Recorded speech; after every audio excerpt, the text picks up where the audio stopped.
Why, hello everybody, Spencer here, also known as Lego Dude 11, and in today's video, this is a brand new TV vlog coming to you from the Lego Dude 11 studio once again, and I know you might be sick and tired of these, but I have just been a blast making them.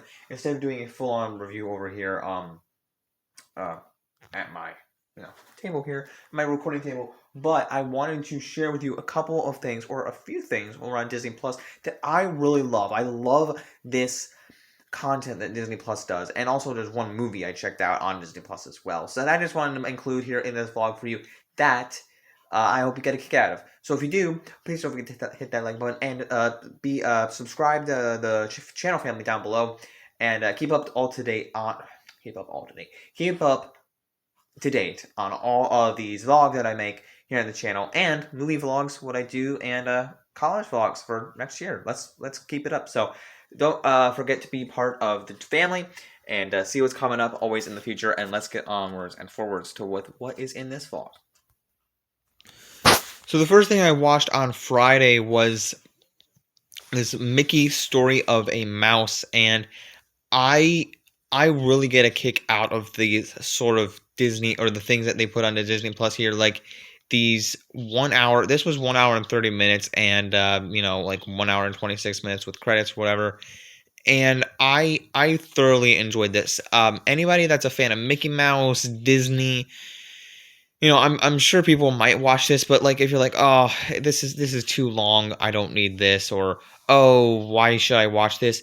This is a really good history of Disney itself, and not only Disney, is educational for just life in general. Like I found this really to explore the deep history of like Disney and animation, like that I wouldn't have necessarily cared about, but as a Disney person, like I just love, especially the logo here and the overall thing that they have on the screen here, as you see like the different ways Mickey's done, how they told us in this documentary itself how Walt voiced Disney and the struggles he had of the character, and then evolving the character, and then how after Walt was gone, how they went beyond that to keep Mickey Mouse the character, and how that character is integrated in all of us as a person and as a community. I really found it interesting, and more specifically, I just can't stress this enough to watch these specific things on Disney Plus. Now, I haven't seen all of them. For instance, I have not seen there's this thing called Howard right there. There's also, I just want to go here because that's there. I just want to go here, and I have not seen the Imagineering story, which I probably should watch. I think if I go here to the originals, let's see, where is it going to be here?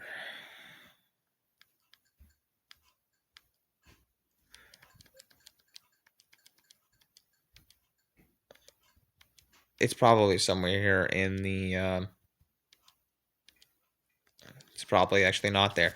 I'm going to have to pause it, come back. Here we go, guys. This is exactly what I was looking for. The Disney documentaries, and this is everything that I love. I've actually seen this one, and if you're a fan of her, you got to watch this, because I watched this and I got a kick out of this one too. I've not seen the Taylor Swift one that's actually here. There's the Light and Magic one. The ones that are my favorites are actually the Mickey one and the Light and Magic. This is something I want to share as well, because you have to watch this if you're into like Ron Howard or Star Wars, want to know more about the creation of Star Wars. You have to watch all of these. This is a series worth watching if you're a documentary fan. These three right here I've checked out. Not Behind the Attraction. I don't know what that is. Let's see, it's a series, but this is something also worth checking out as well sometime. I'm just kind of scrolling through, guys. I know this might be boring. I just kind of want to see. There's that too. That's not really One Day Disney. I saw that and I'm like, okay, I'll pass on that. But that's something else kind of interesting. I don't know what the heck Morning Light is or all that. My Music Story might be something kind of cringy. What is this? My Music Story. I'm kind of intrigued by this now. That was 2020. That was before, or that was during when like Disney Plus was just starting. Pop culture is something I've seen. It's interesting. It's not my. I wouldn't call it my. This was when. See, this was 2020. This was like the early days of Disney Plus. I do like the Mickey thing and the light and magic way more than prop culture. I really thought it would be in here. Disney Insider, Howard. Boys one day. There it is. The Imagineering story. That's like way far in the back of the catalog. This is also a series as well. They're like 1 hour, all 1 hour each here, and there's 6 hour or six episodes, so like 6 hours each. That I haven't invested my time in that yet, but this is something worth. It's a historical docu series. I like these things on Disney Plus. I don't know why like my camera is like at the floor, but you know these things right here are things I would check out. Like I don't watch History Channel or even National Geographic things here on Disney Plus. This is what I love here from the service itself. Things like this, and I know you might just be like, "Why are you showing this? You didn't watch it." Oh. But yes, the Mickey thing, definitely check it out. I need to probably watch the Imagineering story at some point. If you guys have seen it, let me know what you thought in the comments. But the Mickey thing and Light and Magic, definitely check out. And also, a brief shout out to Olivia Rodrigo. Check out Driving Home to You, a sour film. It's definitely worth it if you are a fan. I am, and no disrespect. So yeah, those three things. Watch it. Any other docu series, Disney documentaries, watch them. And now I'm going to go on to the final thing that I watched here this past weekend on Disney Plus, which I get up to the top here, which was one and only Disenchanted movie. Uh, I had a blast with this film, to be quite honest with you. As it says right here, I love the logo as well, by the way, with the wand and the H going around. It says a sequel to the box office hit Enchanted, featuring the original cast from the heartwarming story.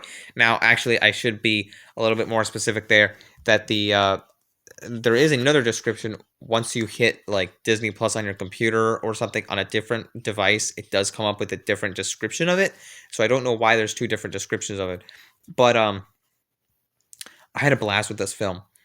This is it's not a perfect film, but if you're someone who is kind of on the fence, like, oh, about these Disney live action, it's not a live action remake because the original was live action.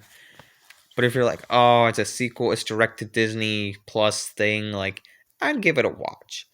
It's not the worst film ever made. I mean, it's not the best film, and it's not the worst either. I mean, I guess there's some drawbacks to it, but I don't know.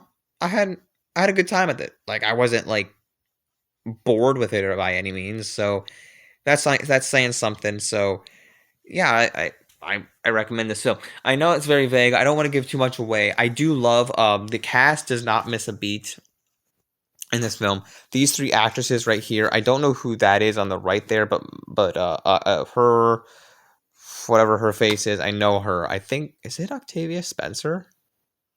Or am I getting that mixed up with someone else? It might be Octavia Spencer, which is my name, Spencer. But and then Maya Rudolph there in the middle, just a perfect casting for the quote unquote evil queen type character. And then, the original cast, James Marsden, whoever plays Robert is great, and the daughter is great too. The little side plot with the daughter, oh, it's so touching. And Amy Adams as Giselle is the standout. She does not miss a beat in this role. The musical numbers are very catchy. I love the one by Maya Rudolph and Amy Adams in particular. Their song is so catchy. It's probably my favorite song in the whole film. And Idina Menzel, I can't miss her.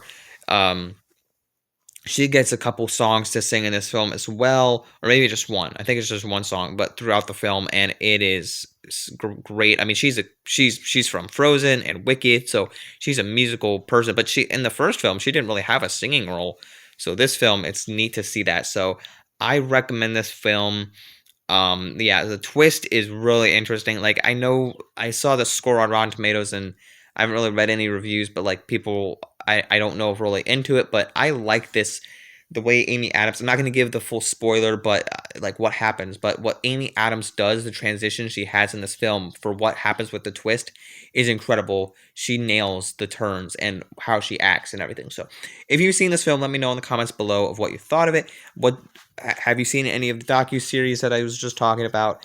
And do you agree with me, by the way? If you've seen this movie, let me know. If you've seen the Mickey Mouse documentary, let me know. If you've seen Light Magic, let me know. If you've seen any of the docu-series, let me know.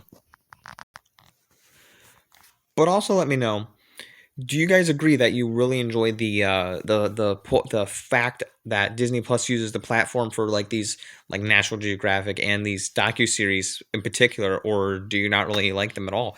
Let me know in the comments below if you do, or what you think.